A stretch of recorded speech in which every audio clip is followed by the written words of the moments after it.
அதிக மாசம் என்றழைக்கப்படும் புருஷோத்தம மாதத்தின் 6ஆம் அத்தியாயமான 6ஆம் நாள் கதை. அன்னை பார்வதி கடும் கோபமடைந்து சித்திரகேதுவிற்கு ஒரு கொடிய சாபத்தை இட்டார். அங்கிருந்த எவரும் கற்பனை செய்து கூட காண இயலாத அந்த சாபம் சித்திரகேதுவின் வாழ்வில் ஒரு பேரழிவை ஏற்படுத்தியது.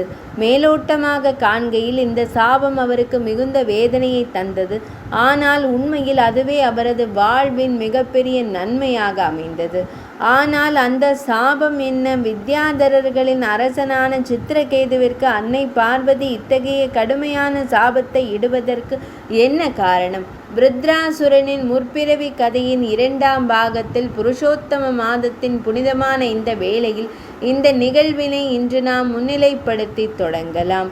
புருஷோத்தம மாதத்தில் ஸ்ரீமத் பாகவதம் கிரந்தத்திலிருந்து சில சிறப்பு நிகழ்வுகளை இங்கு நாம் கண்டு வருகிறோம். இம்முறை நாம் விருத்ராசுரனின் முற்பிறவி கதையினை செவிமடுக்கப் போகின்றோம். இந்த கதையின் முதல் பாகத்தில் பிள்ளையில்லாத மன்னன் சித்திரகேது அங்கிரச முனிவரின் அருளால் ஒரு மகனை பெற்றெடுத்தான். ஆனால் அவனது குறுகிய ஆயுள் காலம் காரணமாக அந்த மகன் சில தினங்களிலேயே உடலை விட்டு பிரிந்து விட்டான். இதன் விளைவாக மன்னனும் அரசியாரும் ஆழ்ந்த துயரத்தில் மூழ்கினர். அவர்களை இந்த துயரமான நிலையிலிருந்து மீட்டு பௌதிக உலகின் உன்னதமான ஞானத்தை அவர்களுக்கு வழங்குவதற்காக மைத்துனரான நாரத மாமுனிவரும் அங்கிரச முனிவரும் அவர்களிடம் வருகிறார்கள். இந்த மாபெரும் முனிவர்களின் வார்த்தைகளை கேட்டதும் மன்னன் சித்திரகேதுவின் மனம் அமைதி அடைகிறது. அவன் தன் மகனின் இறுதிச் சடங்குகளை செய்கிறான். இறுதியாக நாரத முனிவர் பரம பகவான் ஸ்ரீமன் நாராயணரின் ஒரு சிறப்பு மந்திரத்தை மன்னனுக்கு அளிக்கிறார். மன்னன் சித்திரகேது தன் வாழ்நாளின் எஞ்சிய காலத்தை அந்த மந்திரத்தை தியானிப்பதில் செலவிடுகிறான். இறுதியில் அனைத்து பௌதிக துன்பங்களிலிருந்தும் விடுபட்டு அவன் சங்கர்ஷண பெருமானின் தரிசனத்தை பெறுகிறான். அவனது தவத்தின் விளைவாக அவன் வித்யாதர லோகத்தின் மன்னனாக நியமிக்கப்படுகிறான். இப்போது பகவான் அருளிய தெய்வீக தலத்தில் அமர்ந்திருக்கும் சித்திரகேது மன்னன் பிரபஞ்சம் முழுவதும் பயணிக்க தொடங்குகிறான். சாரணர்களும் பெரும் முனிவர்களும் அவரை புகழ்ந்து பாடுகிறார்கள்.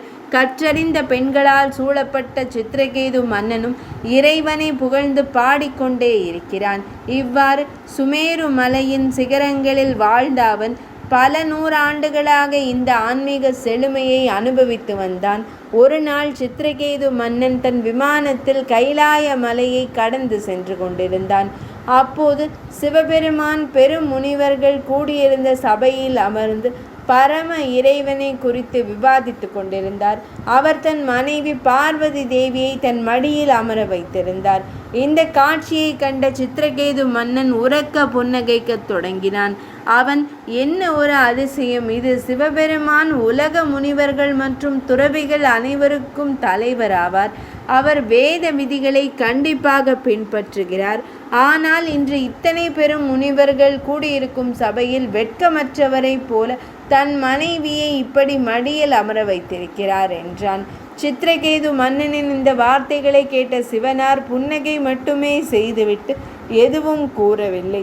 அவருடைய இத்தகைய நடத்தையை கண்ட மற்ற முனிவர்களும் அமைதியாக இருந்தனர். ஏனெனில் அவர்கள் உண்மையில் சித்திரகேது மன்னன் சிவபெருமானின் பெருமையை மட்டுமே புகழ்ந்து கொண்டிருந்தான். தட்ச பிரஜாபதியை போல அவரை குறை கூறவில்லை.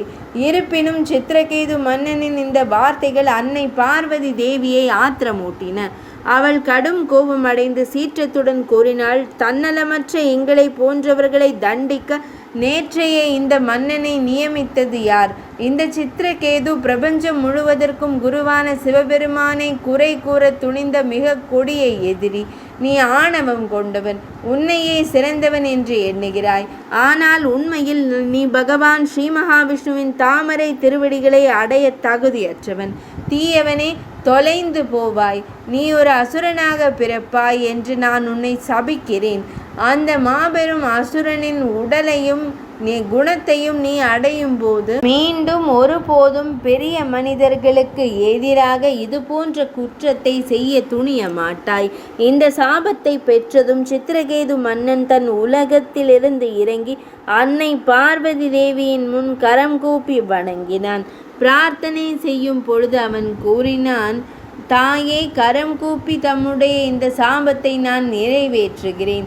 உண்மையில் இவ்வுலகம் தொடர்ந்து ஓடும் நதியை போன்றது. அதனால் இங்கு பல்வேறு சூழ்நிலைகள் ஒன்றன் பின் ஒன்றாக உருவாகிக் கொண்டே இருக்கின்றன. இந்த சூழ்நிலைகள் அனைத்தும் துன்பமானவையும் தற்காலிகமானவையும் ஆகும்.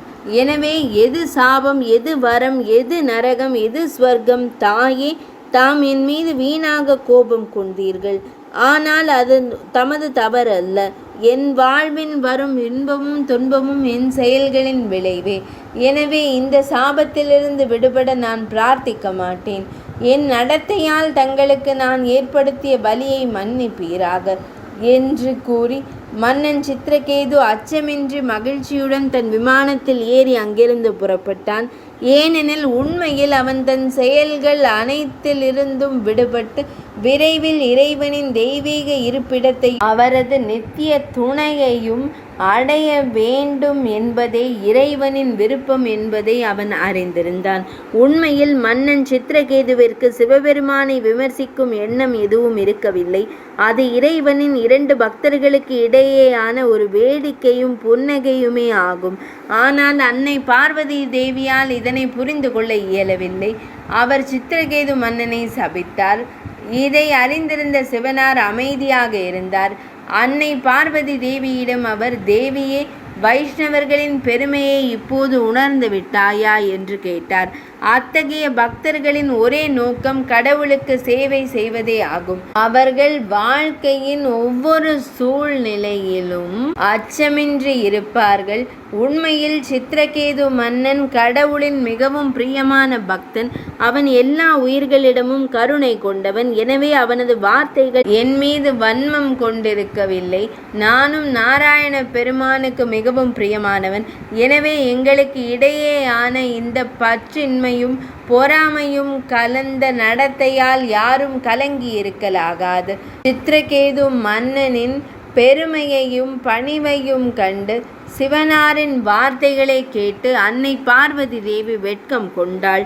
அவளது அடுத்த பிறவியில் சித்திரகேது மன்னன் துவஷ்டாவின் யாகத்தால் பிறந்த விருத்ராசுரனாக மாறினான். அவன் அசுர வடிவில் பிறந்தான். ஆனால் கடவுளின் உன்னத பக்தனாக இருந்ததால் அவன் தனது தெய்வீக நிலையை அறிந்திருந்தான். மேலும் எந்த சூழ்நிலையிலும் பகவான் ஸ்ரீ கிருஷ்ணரின் மீதான அவனது பக்தி பாதிக்கப்படவில்லை. இதுவே விருத்ராசுரனின் முந்தைய பிறவியின் கதை. அதிக மாசம் என்று அழைக்கப்படும் புருஷோத்தம மாதத்தின் 6ஆம் அத்தியாயமான 6ஆம் நாள் கதை இனிதே நிறைவடைந்தது.